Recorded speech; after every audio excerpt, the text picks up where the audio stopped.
Whoa, whoa,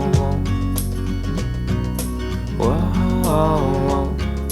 Hearts, they were twisted and tangled in a telephone line, way past bedtime, up at night and weary-eyed, unwound, and I'm sound asleep.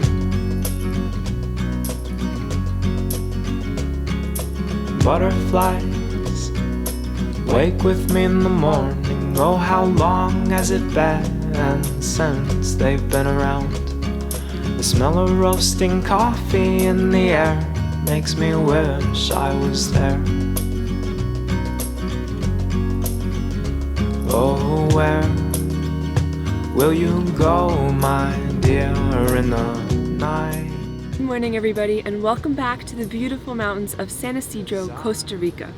We're here waking up to this nice, fresh morning. It's not super hot up in the mountains, and it's been kind of a tough few days, honestly. There's been a lot going on. We've been super busy. We want to update you on everything that's been going on, and there are some major things that we feel like we owe it to you to explain.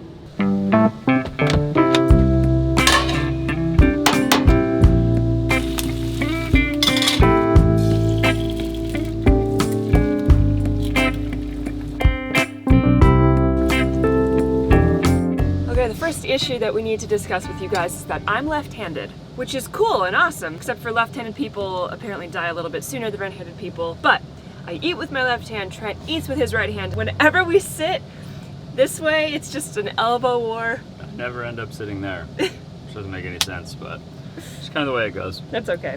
All right, but the real first thing that we wanted to talk to you guys about is getting from Panama to Colombia. We're pretty excited to go from Central America to South America, but there's really only one way to do it. And a lot of you guys have asked us, why aren't you just gonna drive? Our last video, we talked about shipping over to Colombia, and that's because there's something called the Darien Gap, which is a small stretch of jungle without any roads. It's completely impassable and it's very dangerous. And you cannot physically drive from Panama to Colombia. Instead, you have to put your vehicle on a boat. There's a couple different options. They're thousands of dollars. They're very complicated. They're very expensive. And you hope and pray that it makes it to Colombia safe and sound. It's definitely the biggest obstacle of traveling from North America to South America is getting across the Darien Gap. It's kind of risky. Some of the options, you have to leave your keys in your vehicle with it unlocked the whole time it's being shipped, which means not only can people steal things off the outside of your vehicle, they can steal anything they want from the inside of your vehicles. We're trying to go the route of putting the van inside a 40-foot tall shipping container. 40-foot long. Sorry. 40 foot long would be great if it was 40 feet tall. 40 foot long shipping container. We don't fit. We know that. We're a little bit too tall. We're a little bit too wide. Trent keeps telling me that his specialty is making things fit where they shouldn't. So it's the cheaper option, it's the safer option. It's only like $900 if you can fit into a shipping container to ship across the Darien Gap. And the length and width and height of our vehicle, it's about $3,000 to go roll on, roll off. So you can see that a $2,100 incentive has really got the gears turning. I'm gonna figure out a way to get this thing into a shipping container, even if I have to take it apart and put it in there in pieces and reassemble it in Colombia. I will be happy to do that. That is the first order of business today that we are going to tell you guys about, is that we're shipping because we have to. What do you think? Should we go for it? Might as well. There's bubbles. I think once we have the other flour and water, it'll increase. Hopefully. I don't know what's gonna happen. I kneaded the dough a little bit. It's got some peaks, so hopefully when it starts to rise, those peaks will disappear. That'll be a pretty good indicator that it has risen. It looks like you're doing a magic trick every time you put the cloth over it. Disappearing dough. Yeah. So like we've said, Panama to Colombia is a huge hurdle that we have to undertake. However, just exiting Costa Rica is also another hurdle.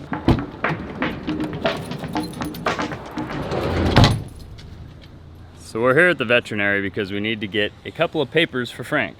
It's great traveling with the dog, but it's sometimes a little bit complicated, and especially in Costa Rica, there's so much paperwork you need in order to cross borders coming in and going out of Costa Rica. So today, we're hoping to to get all of his paperwork done so we can seamlessly head into Panama. This also brings us to the next thing we need to explain. A couple of videos ago, we were with Leave Everything in Wonder and Jordan and Kaylee, and now we're not with either of those people. First off, Leave Everything in Wonder doesn't have a dog.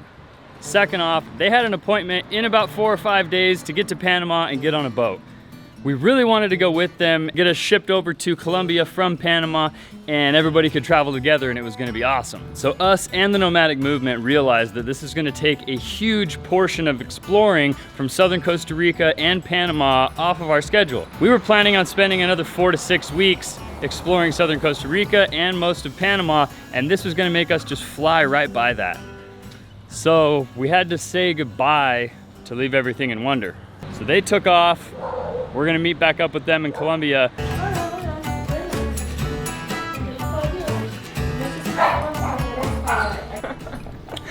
Oh man, that was complicated. Well, that didn't go as planned. So we need all these papers to be completed. We spent a few minutes in there trying to discuss in Spanish with the receptionist what we needed to do. She was trying to tell us that we need certain dates and we only have a certain time frame. It was very complicated. We thought we had it figured out, and then she turns to us and says, "You're gonna have to come back in a couple days to pick up the documents," in perfect English. I was like, what? She spoke English. We actually need these to be USDA, or like their version of the USDA approved. So it takes a couple days for this paperwork to process. Yeah. We're not gonna come back to this town, so we'll do it in a couple days once we're somewhere stationary enough to get that paperwork turned around. Wow, so you might actually be wondering, where is the nomadic movement? We just reunited with them as well a couple days ago. We've had a blast hanging out with them again, but they're not here with us today. And that brings us to our biggest crisis. Our latest issue is that our computer crashed. Not just our first computer, both of our computers completely dead. It's been insanely stressful trying to figure out what we can do to solve this problem.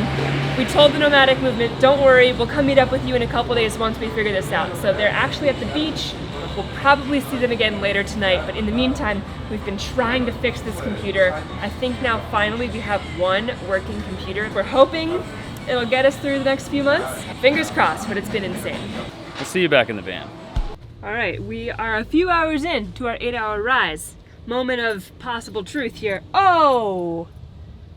No change. Oh, it's a little changed. We watched a few more videos. I think we gotta need this bad boy. Frank seems to think we definitely gotta need. Oh, Frank, do we need to need?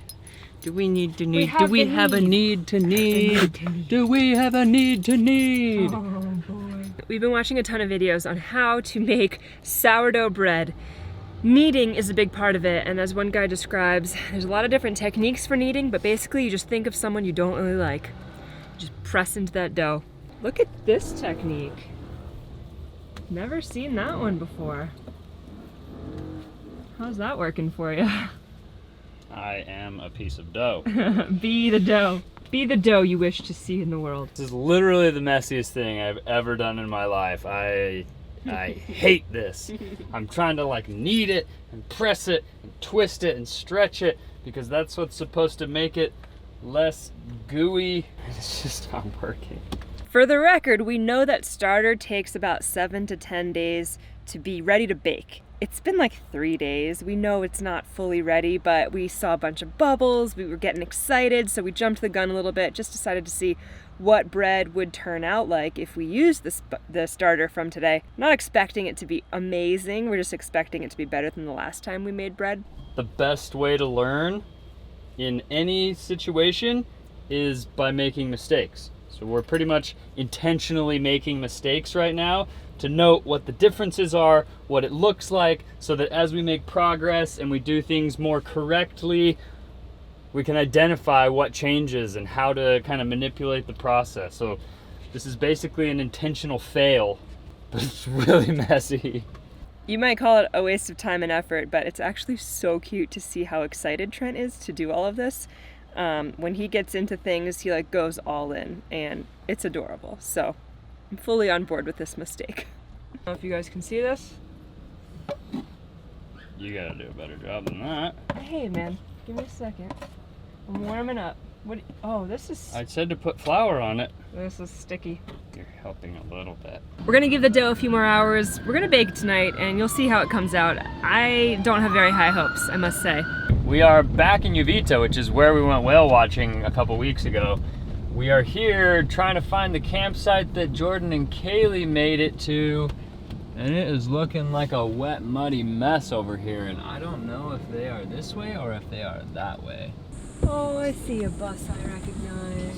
So we just arrived at this beautiful camp spot right on the beach. We became friends with Luis, the owner, and he described to us all the different types of fruit trees he has growing on his property. Mangoes, bananas, and of course, coconuts. So Trent wasted no time. He immediately started searching out coconut trees that were ripe for the picking so that we could all get some fresh, delicious coconuts right as the rain came in.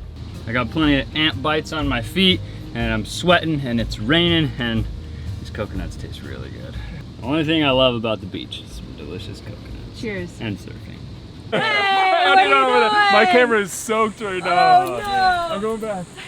Frank. Did he give you those, or did No, you we guys... got it. We cut him down. Oh, really? Yeah. Did you meet the old guy yet? Yeah. He's So cool. nice. Yeah, he's awesome. Let me just show you this love muffin we've created. Whoa! Look at that brown, beautifully risen top. We know that the crumb isn't going to be great. We know that it didn't prove exactly the way it should. We know it's not perfect, but we're excited anyway. Hopefully it tastes good. That's all that matters. Yay! Seems that there was some type of little air pocket here in the bottom, but it looks like bread. We have a beautiful salad to go with this meal. We have some topping to go on our bread. Bon appetit! Bon appetit. Allie whipped up a delicious salad. You ready for this, guys? Wow, guys. Pièce de résistance. Oh my goodness. Yay! There's like 6 bubbles. We got bubs. We got pretty dense bread with a couple bubs. Not nearly as many bubbles as you're supposed to have. Could be worse. I think it's good. I'm gonna put some of this on it. Texture's a little weird. We picked up some locally made jam from araza fruit. I don't know what araza even is. We looked up a picture and I've never seen it before. Oh yeah. There's another Frank hair. These are hairs that are baked into the bread. Well guys, another day, another loaf. Hopefully we answered all of your guys' burning questions and kind of clarified a lot of things so that you don't have so many questions. If you guys do have more questions, don't be afraid to ask us. We wanted to thank you guys so much for coming along on this adventure today. We're gonna be heading to the Osa Peninsula here pretty soon, so you guys are gonna have to stay tuned for that. But we wanted to thank you guys so much for watching the video. Please like the video if you haven't already. Subscribe to our channel as well, and we will talk to you soon, guys. Good night. Adios. See you on the next one.